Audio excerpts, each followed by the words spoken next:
62 ans, 62 ans. Indépendance. 62 ans après, le pays de Kimbangu est commis à un niveau nini sur le plan politique, sur le plan diplomatique plutôt, sur le plan sécuritaire, sur le plan social, et tant d'autres non cités, République démocratique du Congo, les autres ont Mboka Mawa. Mboka est responsable, et surtout que, na tête à Mboka de l'eau signature, et ça n'a pas beaucoup ya, Moutou Oyo, Azoé Baté, à Rokende, na Zelani Nto, se confier, et pas un an pour retrouver la solution. Na 82 millions, il y a l'option au Azana, on a beaucoup naïe, RDC, Bazali Kolela, 15 millions de morts. Na partie Istanbul dans la République démocratique du Congo pendant que avant prestation de serment naé a pensé que la promesse est belée qui nous na moya lelo azali toujours copier sa promesse à travers numéro politique à lelo le valeur RDC na azali moko be biso ba révolutionnaire pour na ba valeur politique République démocratique du Congo na mbi pona bino mwana mboka merle vous oyo lelo a Zokobunda à la titre drapeau est-ce que il y a plateforme politique la Moka est-ce qu'ils allaient se pencher et pas ya Martin Fayulu m'a dit pambaté les lots qu'on se les dise conflit ils allaient régner na kata plateforme la Moka entre Martin Fayulu m'a dit topé Adolphe Muzitu mon premier ancien premier ministre République démocratique du Congo oyo a géraka gouvernement congolais na le lenge naé uta autant d'années oyo azalaki na tête ya gouvernement ya République démocratique du Congo sous le régime ya monsieur Hippolyte Kanambe, est-ce que les autres côté ndengenini guerre ezali régner entre République démocratique du Congo et République ya Rwanda. Domoni monsieur Chilombo na Angola sima ba voyage bela sali ya ko signer accord après Nairobi là se retrouver en Angola pour quel résultat et puis totali madame Gisèle Mpela accompagnée na président à Sénat Parlement occupation, ils allaient représenter par M. Bahati Lukwebo, qui représenter la République démocratique du Congo dans le sommet, où il s'est qui quelque part, tu as les solos, vous et tu as un peu réfléchir par rapport à Bila, il y a le Premier ministre au Basiksedaki, après Patrice Emery Lumumba, 62 ans après. Merle vous, mbote na yo. Mbote ndeko dosta, mbote na bakongomani, mbote na ba soldats so ya Congo, ba policiers. Mbote pe na ba o ba yiba biso mongo na ram mbote pe na ba o ba bukazandu mbote pe na ba o ba commissaire République démocratique du famille mbote na bango pour koto to komona belle famille à première dame premier bureau koto to komona deuxième bureau pe a représenter République en tout cas mbote na bango mbote pe na ba union so ba ko kanisa ke fo ba bomaka mboko mbote surtout mingi na colonel Willy Ngoma porte-parole à M23. Parce que maintenant, là, nous avons des preuves. Nous savons qui est qui et qui fait quoi. Willingo Mazamam Azala, ancien membre de PES. Mais vous, qui est derrière toi? Congo. Là-bas, Congo, man. Ndogodo, ça, Kubanga Raliwate. Kubanga Rapete, Goba Okangayo. Pour Tobotama, pour Tokufa. Et pourquoi tu ce Tobotama pour Tokufa? Pourquoi tu vivas? Mais pour Tobotama qui d'abord? Non, c'est là, non. Ça devient sérieux. Bon, pour la Rokanganga, moi j'ai toujours dit que ceux qui n'ont lobby, Borokanganga. Ceux qui n'ont lobby, c'est Borokanganga. Donc, Malam n'a loba, n'a sauvé 82 millions de Congolais. Attention, Borokanganga, n'a lobaki, génération après, il y a un certain dose qui existe à lobaki. Mais question n'a tout par rapport à l'innovation, ça sans le savoir. Tobo Tamara, pour Tokufa. Pourquoi tu vivaka? Ce que tu as fait en tu vivras pour réaliser tremplin entre naissance et mort. Parce que c'est les deux mystères y a Nzambe. Mystère ya liboso ya robotama, o muto akoko sala ya ngote, mystère ami balé, et ça rokufa. O muto akoko kanga ngote. Muto akoko provoquer liwa ya muto, ma ko kanga ngote. Parce qu'on a katikati wana ya ngwande vie. Alors, tant que dans la katikati wana entre naissance et mort, nous devons être capables d'assainir notre société, la communauté, être capable. Nzambe azazobate. On va pas l'accepter Nzambe mususu. Nzambe azembe sita zo kido sa salo za la Congolais, ngana za la Congolais, ndeko Mustafa za la Congolais, ba otu baza ba Congolais, baza ba Congolais. Parce que chacun de nous a une mission pour faire évoluer cette et un rôle à jouer. Oui, a une mission pour dans la place dans ce qui me concerne. Je crois que j'ai joué rôle où Nzambe telenga ina Congo. Dans le bien ou dans le mal, c'est aux autres Congolais de juger. Mais tu as que nous morts dans le Liboso. L'eau liboso, Jantini Ngobila a été lancé opération. Ça, c'est pour détourner et embrayer la République. Il faut identifier les étrangers. Je me pose la question, est-ce que ça Moussala est Argentine? Est-ce que ça m'a ceux qui a saigné identification? Non, tout est mal limpé. Alors, il y a identifié. Et ça, le rôle de Moussala Oyozo Salawana. Il y a dénoncé, il y a attaqué, il y a proposé. Na peuple congolais que non, option Tomeka qui est simbité, Tomeka pour libérer Congo. Jantine Ngobila a proposé. Et lui n'a pas proposé. A eu une décision. A tiena délai, il faut pas étranger, aussi identifier la ville à Kinshasa. Or, nous avons Moustapha Lobarana, qui va contribuer à la constitution. Si on veut constitution à la République, l'article 202, sans préjudice des autres dispositions de la présente constitution, les matières suivantes sont de la compétence exclusive du pouvoir central. Or, Jantini, à la carte, il y a un pouvoir provincial. Dans 8.3, dans l'alinéa 3, la nationalité, les statuts et la police des étrangers. Maman va étranger, mon deuxième. C'est pourquoi mon la direction provinciale et l'immigration est arrêtée. Parce que il y a un gouvernement central. Immigration, c'est un service d'intelligence. Au Moni, on a descendu pour expliquer que Jantini a dans le faux. Il ne peut pas. Quelque chose dans le sentiment, à qu'il y a 4 réunions sacrées, un mouvement à proposer, même on a conseil de mise à niveau central. Ce n'est pas son terme. Là, à commencer la Moussala est assez lourd. Mon gouvernement dirige Bissot. Il y a limite na bango te ba ebite pour elo ni fasa lelo ni fasa ate. Jantini fa bon sila biso niangwe. Fa bon zo ka lembelembe. Fa bon ça venir tag comme le rôle la érosion na monga fula tonne. Mais ya zo kene marambo. Abunda pe pour na prolifération ba église ya baba. A okokate ye mo da nzamba bateri ya ba kerame so mo inteke bateri municipal e kangama matériel stade municipal e kangama. Mukolo ba okata matiti pour ba chango kaka kermes. Il y a un moment où il y a un toujours qu'il y a 2017 dans un pouvoir sika. Kermesse c'est ça là quand les autorités font la kermesse pendant que le peuple a réclamé nous son nom. Est-ce que vous comprenez c'est aucun article 203. C'est aucun article 203 Constitution. La 203 sans préjudice des autres dispositions de la présente Constitution. Les matières suivantes sont de la compétence concurrente du pouvoir central et des provinces. Si on continue la matière, on a la gestion commune, province, na gouvernement central. Au monde, on a taxe, nulle part, police d'immigration. C'est plus de 25 points à énumérer à nulle part, immigration. De quel droit mélange Jantini à l'aller à la mouki?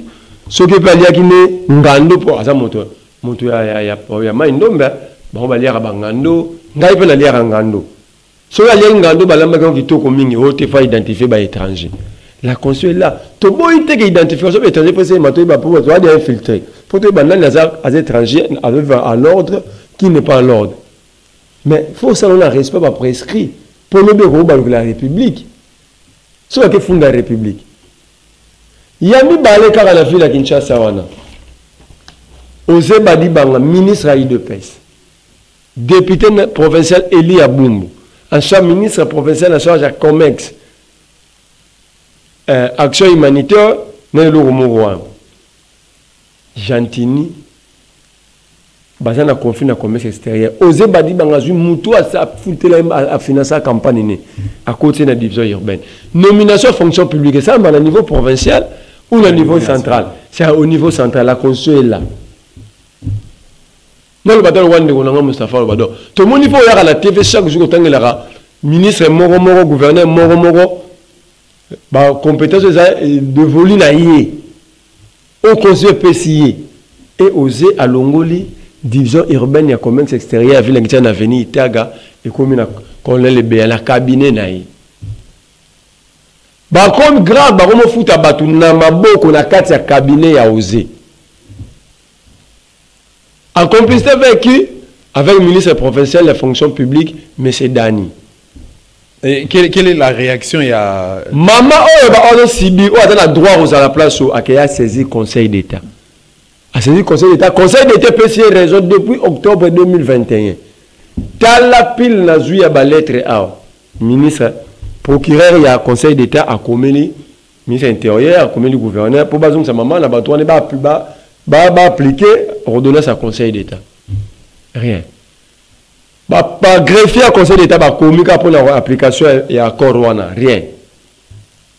Ministre Jean-Claude Molipe, ministre et vice-ministre intérieur, à Komeli Gentini a joué, dans le mois d'avril, Gentini avril, dans mars, on a Komeli osé. Ozazeli un mois pour avril, mars 2022. Ozazeli un mois en avril 2022. A Komeli a boui mon gouverneur dans le lobby. Je me pose la question, c'est Gentini, c'est un gouverneur. Gentini, à sa pleine autorité, lorsque ce ministre, bateau va dans la droite, il faut que les kabatou tout. Bazo respecter été, bazo yoka été. Et celui de la fonction publique dit, même si on Gentini le rotaraba ministre en moi. Arabi, Conseil d'État et qui était Marambouane et les Conseil d'État. Donc, elle a du même rôle à Conseil d'État. Et président assemblée, grave assemblée provinciale. Marambouane a loba et ça la 4 assemblée provinciale. Pité à casa d'ailleurs bien. Bakenda na l'autre na commission, mais pas sa solution pour bango tout baza ba coopérer. Voilà. Bissot de profiter à travers l'émission Les Valeurs RDC interpellé conscience. Il y a classe politique. Et grave, pardon la chitiona, grave, le salaire a un caractère alimentaire. Bakata, bata division urbaine de la ville de Kinshasa. Salaire, prime, ça fait une année, 4 mois.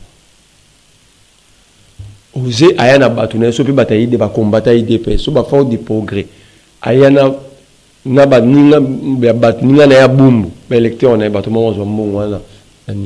À complicité en plus, na secrétaire général, il y a commerce extérieur na niveau central.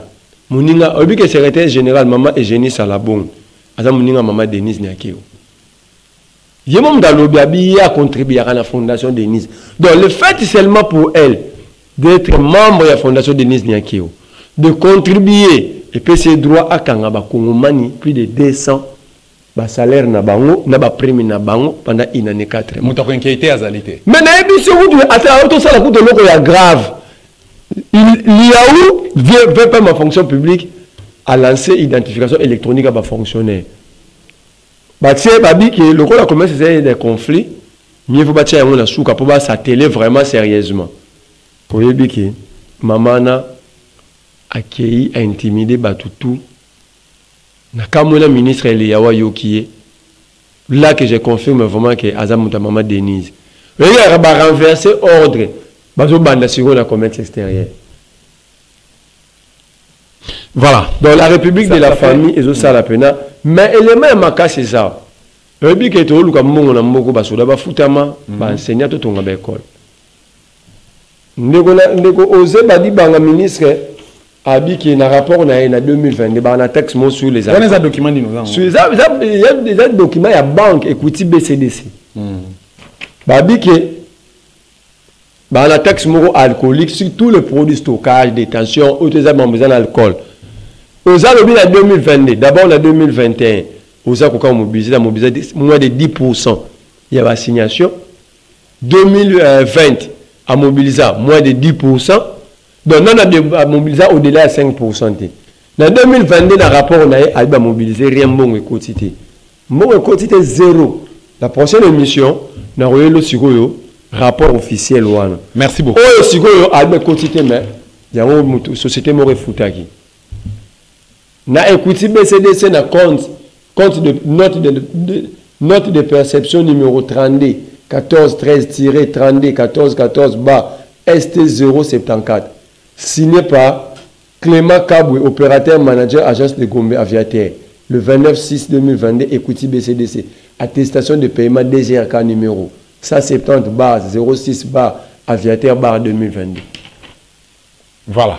Message de l'équipe, moi, en mais là, je suis à Souka. Mais là, il y a Souka. On a besoin de ligne maritime congolaise. L'État a besoin de banda bacha biloko na bango. na mai l'état zo ko dossier on a jusqu'à la preuve du contraire nan bazui solution ezaka raté babe moto na bango moko abenga ngote kotika makambo wana biloko wana ezoya ils ont reconnu que ezali ya on a lobi boy comment reconnaître ça juste au calmer mamouya conférence de presse toujours c'est la bino ne bobi dans un mois biloko wana ekoma na kisasa ce que comité nous avons déjà réuni le moyen pour qu'il y ait conférence de presse to l'obtenir ce na bato ba bengaki na ba oyo ba kombe bazaki na interagir na bato ba victime to kotanga bango na ba kombo na bango na ba date na ba numéro ba téléphone na bango donc bazo rassurer biso que dans un mois biloko eko non attendez biloko kokoma nanu te biloko ya bato ezala kasi ba conteneur ba biloko tu ba check na kati et ba mbongo nyonso bango ba dépensaki bazo rassurer que ba congolais ba perdre eloko moko ba bien ko ba na on a kena bango na te na bi dia c'est faux que dans un mois na saison sèche oyo mais arrêt okita c'est tout yango ils appellent que ba navire est ils appellent très sec que navire ça là un mois comment j'ai na bi que ba kosi mais par bénéfice à doute tu peux si bango un mois na bango baloba depuis que il a été si difficile. Mais comment c'est possible notre ancêtre à l'ID, c'est à supposer que vous avez une expérience par rapport à la faiblesse, il y a 32 ans, il y a un régime à Maréchal, 18 et 25 ans, il y a un régime à AFDEL, et puis prolongement, il y a un régime à AFDEL et occupation, ils ont géré par M. Félix. Toujours des promesses et des promesses, ce sont des promesses fallacieuses, des promesses stériles. Terme que tu as mal utilisé, ils ont beau tâter. Les lois congolais bazo lela, IDPS na tête mboka, na régime oyo, ba congolais bazali. IDPS M23 to IDPS aux en limité. Na lobini IDPS oyo, IDPS il y a IDPS. Tu peux IDPS pour le babé IDPS c'est belé. Zaki parti mo basala éclatement salama. IDPS Moba qui existe, IDPS Tibala, IDPS Kingabwa. Quand les obima ya Jama Kaboun, IDPS M23, na IDPS Kibasa, na IDPS ya 10e ria Etienne Tshisekedi. Mais baronio c'est égal à 1. Tenazo, asko IDPS oza musama kasi ya mibale.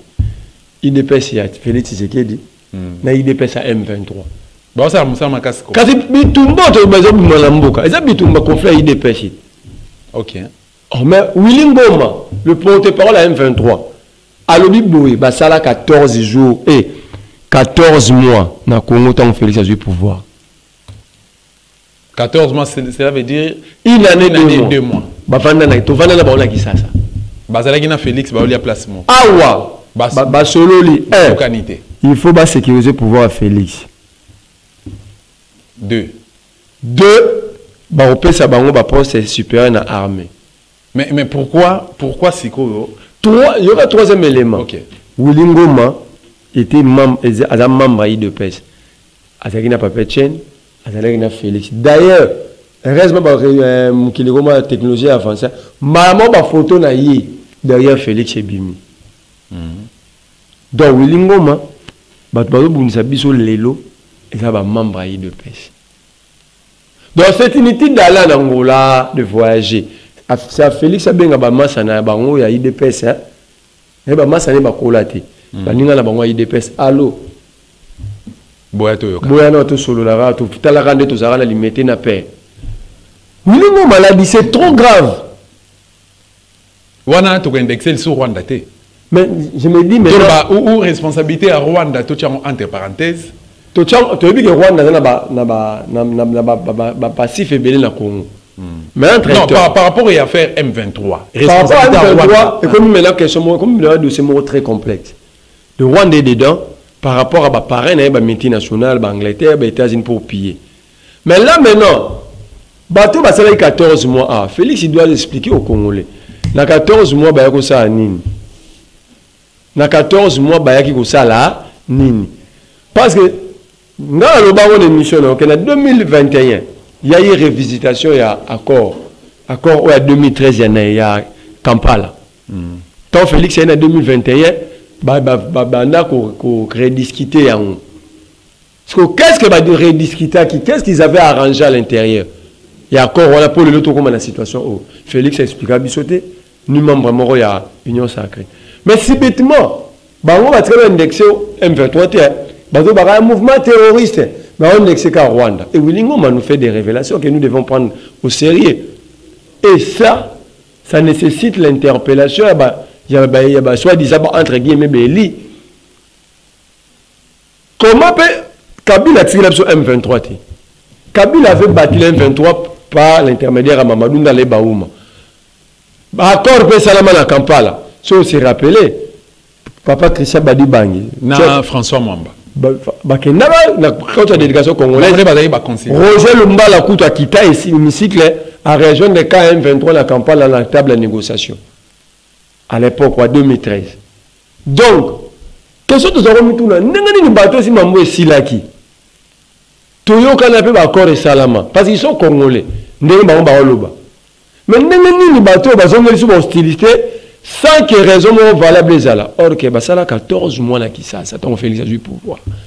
Mais ceux qui ont 6 mois, ils ont manqué na Sima. En 2013, 2012, 2013, lors il y a encore à Kampala. Batangara IDPS dans cette histoire avec Papa Etienne Tshisekedi à Moulumba. Ceux qui ont manqué na Sima. Attendez, IDPS, Papa Etienne Tshisekedi à Moulumba, na Roger Lumbala, Bazaki, ba partenaire. Ceux qui ont souvent manqué na Sima, Papa Etienne Tshisekedi à Moulumba a joué qui Basalge na Sima M23. Moi, je vais vous ceux qui l'élo au lobby comment il s'appelle encore, le monsieur? Willingoma. Mais c'est Willingoma, Aza, membre ancien, il y a IDPS. Et qui, après prestation de serment, il y a monsieur Chilombo. Basali 14 mois. Basali 14 mois. Na qui ça? Donc, Toloba, tu recopes sa confiance et pas la classe politique. Parce que ceux qui l'élo Congo, ils ont Sibir, ils ont reconnaître l'élo.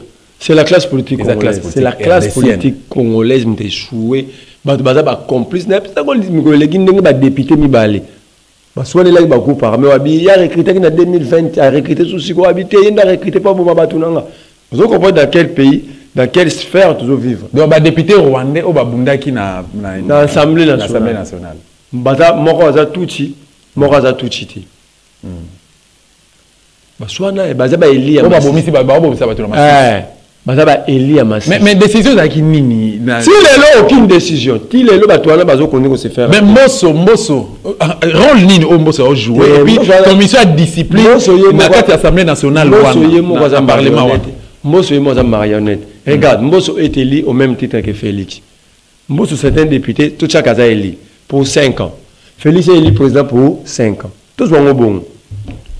Comment Mbosso de quel droit Mbosso a recommandé serviteur à Félix? Donc Mbosso peut être traité dans même ça que Félix. Mais il y aura Moudala et Eliana pour mandat à peuple. Abiaza serviteur fidèle à Félix Tshisekedi. De quel droit? Ça c'est quel principe en politique? Un député élu c'est un électron libre. Parce qu'il travaille que pour le compte des électeurs, on a un peuple, en général. Maintenant, le député a commis, oui, arrose dans la camp politique, mais le centre d'intérêt, c'est les électeurs, donc c'est le peuple. Mais il y a commis un serviteur fidèle. Il vous dit déjà qu'un serveur n'est pas prêté. Merci beaucoup, mon amour, merveilleux. Bati Lukwebo, à tout ça, la voyage récemment, tout compte 3 jours passés, à ce qui accompagné na. Tu es première dame. Première, deuxième dame. Première, deuxième dame. Bon, première, deuxième dame. La deuxième dame de la République. Première dame prime. Bon. Voilà. Et ça y est pour la raison nini, et puis résultat zakini. Au monde pour la ligne, tu gagnes raté à niveau international. Tu même qui teste au ça M23 groupe terroriste. Pas aucun communiqué. Il y a Nations Unies, il y a Union Européenne, il y a Union Africaine, il y a sous-région et reconnaître. Tout le monde qui Rwanda Moudou parrainé M23. Communiquer mon côté dans le monde de que Rwanda Moudou a parrainé. Donc, tous les autres résultats, même sur le plan diplomatique, pourquoi? La qualité à Batou va représenter Congo. Est-ce que Gisèle Pella a qualité pour représenter ces pays? D'abord, elle est qui? Ngana lingi to salisa ba yi ko. Elle a qui sommet moro de l'Union européenne, mais avec des pays africains. Et le Congo s'est fait représenter par Gisèle Mpela et la première dame Prime. Et le président du Sénat. Et puis comment Bahati Luko ne peut pas accepter une telle bêtise? Ça c'est une bêtise, soyons sérieux. Comment est-ce que Bahati peut l'accepter? Bon, on a comprendre. Entre-temps, regarde comment la République est gérée. Il y a des amis de la diaspora, de la présidence, qui ne font rien. Pour moi, vous avez faute à la République. Il y a des amis au gouvernement qui basent en amour, on a besoin de Ram. Didier Bidimbo, a besoin de danger, dans la prolifération de la station-service. Tout le monde top Kongo. De l'autre côté, vous avez de ceux qui sont il ne sait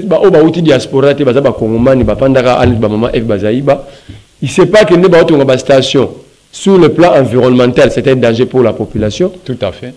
Avant nous, au moins on a pays à gérer. Les amis, les clubs d'ailleurs, les camarades, la famille. John Nyakero, grand frère à maman Denise Nyakero, ambassadeur Nabiso na Kenya. Mais Leki ya maman Denise Nyakero mususu Jeannette Nyakero, ambassadeur Nabiso na Ghana. Est-ce que Eza ba mérite na bangote na Union européenne pour que nous représenter la République qui a mené le roi Congo, c'est la première dame Prime. Par rapport à la famille Nyakero, est-ce que Zali na critère ba répondre qui yango ba nommé Jeannette Nyakero wana ba boyaki na Afrique d'ici. Batinda ki na Afrique ba boyaki. Na boyaki. L'État sud-africain pour accréditer. Ba boyaki pourquoi? Critère. Je ne sais pas. C'est quoi John Azalaki chef protocole. Il y a protocole à la présidence de la République. Donc quand le pays est géré par la famille, par la première dame et la première dame Prime, par de belles familles, par les amis, nous ne pouvons que vivre ce que nous sommes en train de vivre. Est-ce que Gisèle Mpela maîtrise bien la situation du Congo pour aller représenter le Congo? Est-ce qu'elle sait ce qui se passe réellement? La jeunesse, il y a un problème à Est. Parce que pour représenter la situation, il faut que la jeunesse, l'évolution, et ça y est bien. Alors, tant que devant responsable, expert, situation, vous attendez quoi? Question est en esprit, et c'est un fidèle à l'émission Valais RDCN. Est-ce que le chef de l'institution va atteindre au coup d'année? Pour ça, moi, je vais mettre l'autocritique, je vais l'évaluation, je vais évaluer le fonctionnement de l'institution, de l'attribution. Le chef de l'institution, c'est banal. Le chef de l'institution, c'est banal. Non, on a une question opposée. Parce que moi, je reconnais qu'il n'y a pas de chef d'institution. Oui, il y a qui accompagne Gisèle Mpela. Oui, Gisèle a accompagné, mais il a accompagné Gisèle. Oui. En quoi maintenant il est chef d'institution? Parce que c'est Yende, il fallait se faire accompagner. Mais il y a combien qu'on accompagner monde. Quand on représente un État, on représente des institutions de cet État-là. Alors, ceux qui nous pour représenter en haut, Yende a combien qu'on accompagner monde. On a la qualité. On est dans l'Assemblée nationale. Mouto est face à la chef de corps. À Roya aussi, président, non, pas ça. Au moins. Mais il y a un ami qui est un serviteur. Vous avez l'institution ville-province de Kinshasa, pas en termes de gestion reconnue à la République. Vous avez la ville à Kinshasa. Vous avez un monsieur qui s'appelle Jantini Ngobila. Tout ceci, c'est pas tout le monde qui parle. Oui. Au lieu à l'accès président de la République, entre guillemets, la situation à ville, comment est-ce que le gouvernement central peut l'aider à relancer le développement ville? Il a préféré qu'il y ait une Fati à béton. Donc, vous comprenez. Donc, quand vous parlez des chefs des institutions, moi je crois que quand vous faites, on dit qu'on a ligne, il y a soit-disant ligne, il y a victime, il y a papa là-bas. Papa là-bas, on a. C'est qui? Victime, il y a. Lumumba. Et ça, un rapport. Je vais éviter Lumumba, c'est victime à papa. Ah bon? Mais la tête, la lettre dernièrement, nous avons tant de Lumumba, on a pas vu la place pour que Bouma. Ils avaient Papa Etienne. Non, la commune qui calonge mon l'opélette. Ils avaient Papa Etienne. Papa Etienne, n'a pas dans l'émission de l'équipe. Ok. Nenga benga mulongo. Quand tu as bengi ba crapaud, kuna bengi ba koli. Il cherchait place au tika baon. Ba koli wana. Na ba crapaud wana. Pour ça na baoni. Ba lamba to ba ça ba. Donc, au rejoindre thèse nanga ya koloba ke classe politique RDC n'est pas pour beaucoup na malheur ya mboka. Pas pour beaucoup, pour tout. Ok. Mon malheur c'est la classe politique. C'est une classe. Mais Papa Mbanda na cette mesure à proposer pour libérer Mboko Congo démocratique. A Sengaka ya liboso Sengaki classe politique na population a divorcé na classe politique na biso. C'est une des solutions. Je vais te dire une chose, c'est très compliqué de dissocier la population aux acteurs politiques. Si je m'appelle un, il y a la pauvreté. Hier j'étais surpris que INC a vital caméra au sein de la manifestation de la ligne à la Batondi. Na caméra zani na kati. Te ya n'habite soit ya qui je pouvais bato batonda ki na baki wembe la caméra ou mais justement pour na Congo. Bato ba ye wana pour la caméra. Batondi parce que bato ba na nzala a bi que soit fandi na 1 hectare ou 8000 francs de 5000. Est-ce qu'on comprend?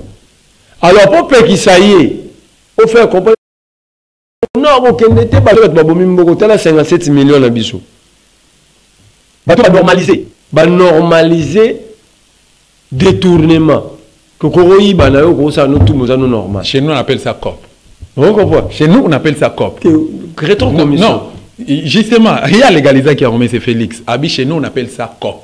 Sikoyo, peuple anatanga et pour qui ça est penza a kendete faut répondre na besoin. Besoin des années à ne l'autre. Habite sur les badis sur les nini. Mais au moins plus on a revendre à 2 heures du temps à 5 000 ou 7 000. À ce peu moins logo. Ah vendre à la biga comme 20 heures. Na roso mbata kwanga na dendo na li. Na roso mbata sapon sur la bilamba. Ainsi va la vie. Alors il faut y penser yango. Et je dis aux Congolais raison pour laquelle la classe politique congolaise va jamais créer d'emploi. Pour ce le travail libère, le travail rend l'homme indépendant. Moi, je suis un bangwana.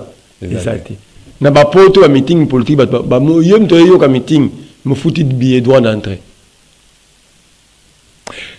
Donc c'est compliqué de dissocier le peuple, la population aux acteurs politiques. Congola comme un niveau, t'es pas dans Zoba. Mais Congola comme un niveau nzaleza kasi. Que buto bla ba ke muto do sta uta ko buka banque centrale. Le bien président pour Kabimbo. Ndeko merlez-vous. Na même ordre d'idée. Ah, Congo est le Mumba, Congo est Mama Kimpavita, Congo est Kimbamo, Congo est Abisso Badosta. Moi j'ai toujours dit que papa n'a pas militaire, n'a mon papa n'a pas lèvre boy. Azo ko expliquer Bisso comment est-ce que les choses s'est passées à l'époque à Maréchal. Natonga la muki azo se préparer qu'il ne boulot azo mela mo café nae. Papa zo solo na Bisso. Papa uti musala zonga zo ko expliquer Bisso ndenge ni mangbo itambo na mboka ndenge ni mboka ezali. Dans la conférence nationale de souveraineté en 1992, je n'avais pas l'âge, mais je crois avoir l'histoire. Je crois avoir une idée par rapport à Ndemambo Lekaki. Mais si on a la Lelo, Congo Ndengezali, ça fait très mal. On a vu un pillage, on a qui entré à Afdel. Bon, on est d'ailleurs préoccupation. Question n'a pas yango. Est-ce que Lelo, tu peux charger Nyonso, na mutu ya Afdel? Ceux qui te roulent au non, Afdel et Memela qui sont malheur. Non. Mais pauvreté au Congo, ils ont vivre l'élo. Tu peux charger car Afdel. Tu peux charger car Afdel. Le Congo, sa victime, il y a classe il y a 70 ans, il y a mauvaise gestion. Oui, Lumumba c'est un héros, Kassavou c'est un héros, le Tchombe, le père fondateur de la République. Mais juste car un mois après avoir créé la nation congolaise, Boboli comme père fondateur. Suite des Akini. Il y a eu des guerres partout, c'est ce Katangais, conflit Awa, conflit. On n'a pas pu bien gérer, si bien gérer l'après-indépendance.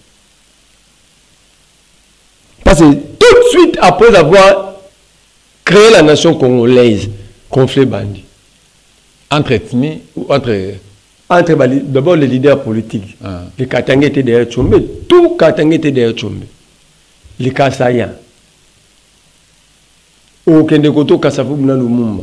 Côté kuna soki nani soki mulele soki nani kizenga côté na kisangani. Donc le pays était au bord de l'éclatement. Mais juste après en 1963, tout côté où 61.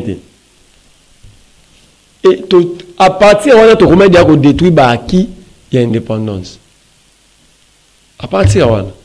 Donc Afdel, c'est conséquence logique, il y a destruction autobandaki après juste après un mois après l'indépendance. Parce que la guerre les gars la sécession ça détruit. Ça détruit beaucoup de choses. Ba molopo ba ke ba kangi ba kasa a créé na comme l'empereur de Bakwang, Kalonji. Donc tout ça, c'est la classe politique. Depuis 1960 jusqu'à ce jour, la classe politique n'a pas réussi à mieux sécuriser la République en termes des acquis, en termes d'armée, toute la sécurisation militaire. Donc, quand vous lisez l'histoire, vous allez comprendre qu'il y a des gens qui sont devenus riches. La classe politique est tellement riche et la classe politique congolaise a détruit la classe moyenne pour laisser la classe de pauvres. La classe pauvre. Et tout ça, conséquence, c'est que Congo a les lobos. Mais ce n'est pas une raison pour que tu aies pouvoir que tu coûtes qui non. C'est-à-dire, au début de la situation, place de outil, il y a une réponse, une solution. Quand le régime a tiré un gelou,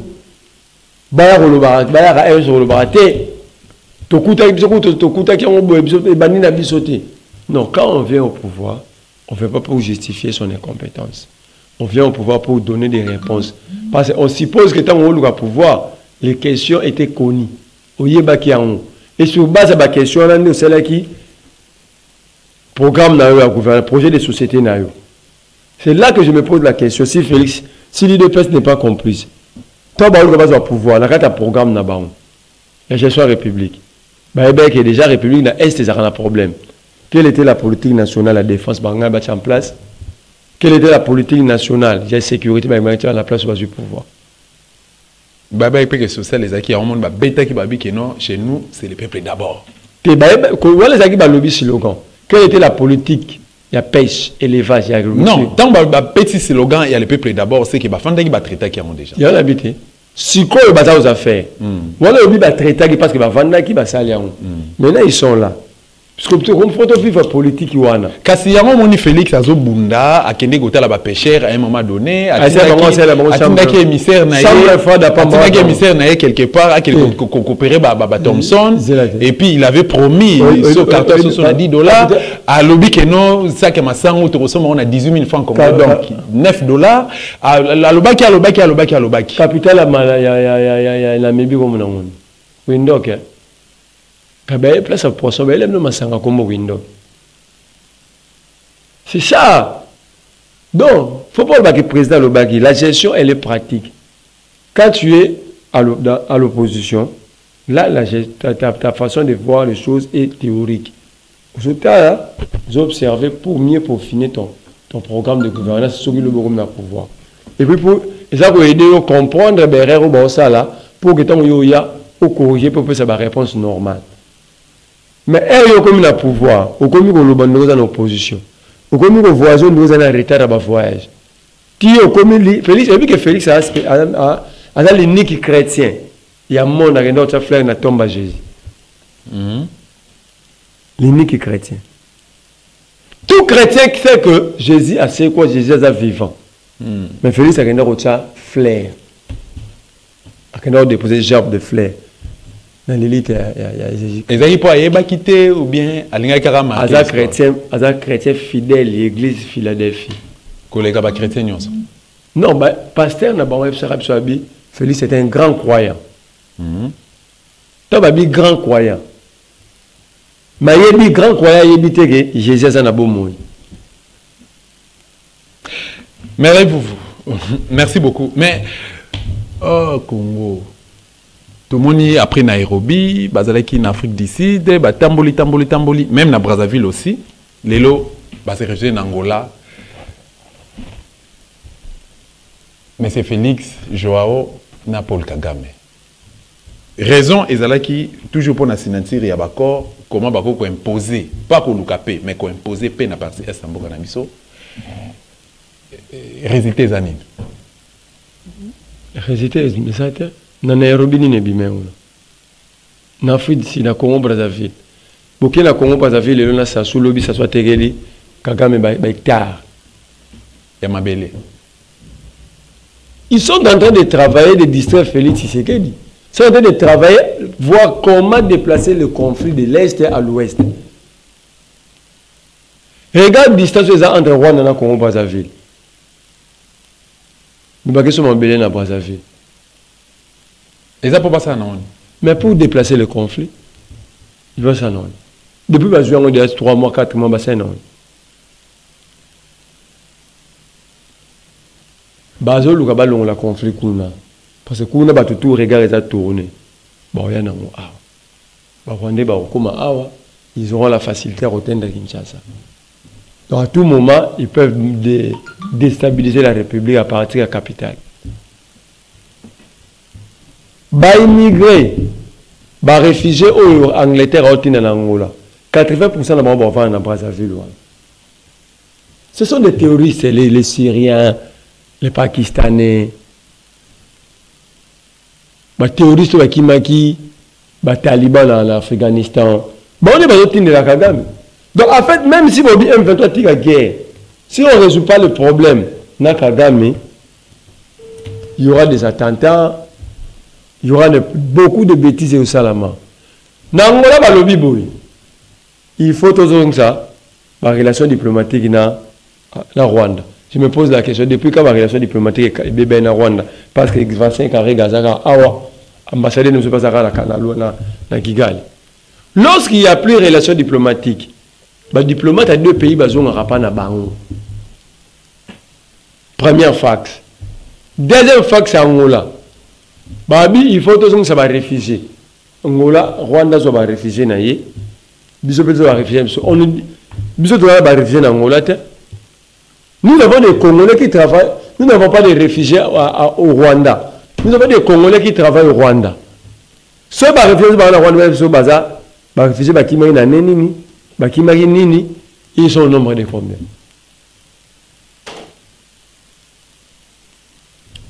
Mais si on a la poste frontalière dans le Rwanda, 80% des commerçants congolais vont être au Rwanda. Ce ne sont pas des réfugiés. Bateki bazongi na bango. OK. Bakotaka ebele par jour ba milliers de milliers. Vous voulez transformer les commerçants congolais aux réfugiés. Bizona toyebi ke Rwanda nazana ba réfugiés awa o Kagame lingaraté. Si Félix était fort diplomatiquement, malheureusement za makasi na ngote tala ba doit représenter Congo ba première dame prime. Soit les représentants qu'on a Nairobi, na Ghana, bandeko, la première dame. Ah. Moi, c'est là qu'il y a Angola. Oui. Babi faut recevoir réfugié. Kagame rentre chez lui. Il fait la restitution à son peuple. Kagame ici a joué engagement, ici Rwandais. Ne vous inquiétez pas. N'a joué engagement moroté. Félix a répondu ni restitution à la Congolais. Entre Kagame et Félix qui respecte son peuple. Troisième point. Troisième point. Babi, basons sa commission mixte entre Congo, Bissona et Rwanda. Parce que la commission mixte, il y a un mécanisme de CRGL et ça a un conflit, on a une frontière. Babi, il faut basons sa yao. Mécanisme, il y a besoin de ça, il faut faire une colonie. Et Koufara mon colonie. Pour les Alarati, il va salir 8 ans. 0 rapport. 0 rapport. Bah, et puis, si vous avez Koufara mon colonie, parce que l'argent, parce que le bureau international, la commission, ils ont payé, ils ont besoin d'un nombre de foutards.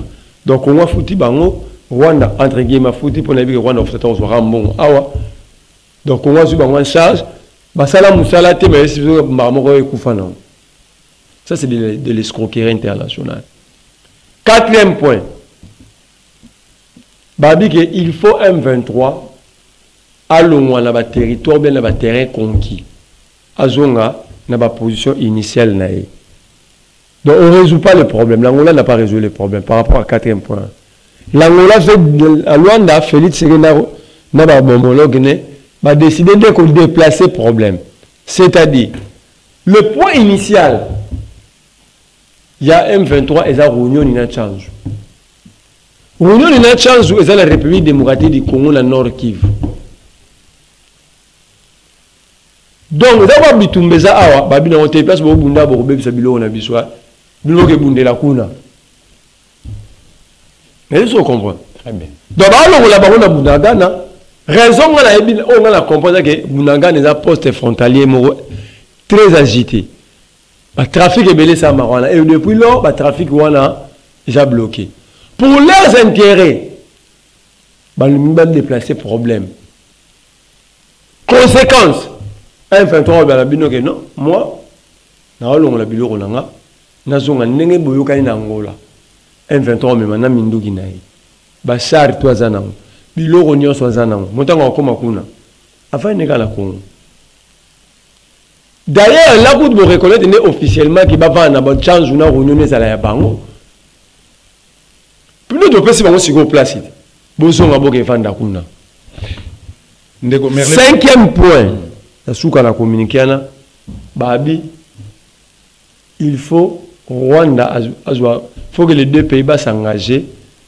Il y a retrait, il y a militaire, il y a hostilité, si ça soit hostilité, tout ça. Sur Rwanda, il y a militaire, ce que RDC a militaire. Et puis, M23, il y a conflit à Rwanda, il y a conflit entre Congolais. Il y a conflit entre Congolais. Conflit entre Congolais alors. Si il y a conflit entre Congolais, qu'est-ce que veut faire Kagame dedans? Mais moi, la République démocratique du Congo, Tobimi, c'est l'élite congolaise, donc universitaire et belé. 120 000 par année jusqu'à aujourd'hui. Au baza intelligent, capable de défendre l'intérêt en Congo démocratique. Ce que l'Assemblée nationale, il y a un parlement occupation, Sénat, Assemblée nationale, ce que un gouvernement, ce que une assemblée provinciale, ce que une armée. Si vous avez la police, vous avez un service intelligent.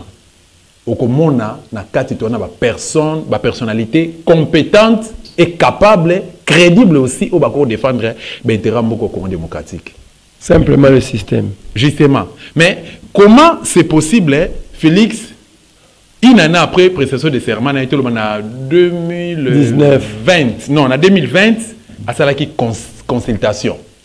À consulter qui classe politique nabiso a consulté qui va personnalité politique a consulté qui société civile n'a pas citoyen n'a a consulté que n'a pas musicien a consulté n'a pas auto benga comme ba chege n'a pas comédien n'a pas tout voilà il y a on a n'a pas citoyen d'une manière générale mais comment aza incapable lelo il y a besoin ba résultat n'a pas retomber au résultat il y a activité où il y a ça là qui pour mais un peu trouver solution parce qu'il y a de ceux où à chaque fois que tu as les lois en a Bemba il a avec Bemba il y a quoi il y a union sacrée Bemba a outa qui peine rébellion c'est que ça na moi idée où il y a pour proposer pour que Congo tout problème est à la résolu mais démarche où il y a entrepreneur qui il est aujourd'hui incapable à aussi ça problème de conflit aux Olékana Est et Mboka Nabiso pendant que a promettait qui peuple congolais avec nous a prêt pour que Akoufa a fait que paix comme une réalité na Est et Mboka Nabiso. Tout est question d'abord il y a yemo dans ça qui pour quelle raison bite zakini dans ça qui il avait mis quoi sur table pour battre ba aider dans réflexion ba proposer. Tous ces gens qui ont Félix a utilisé bon gane loko moko. Ezakini. Robo edenga to kabwana kabila.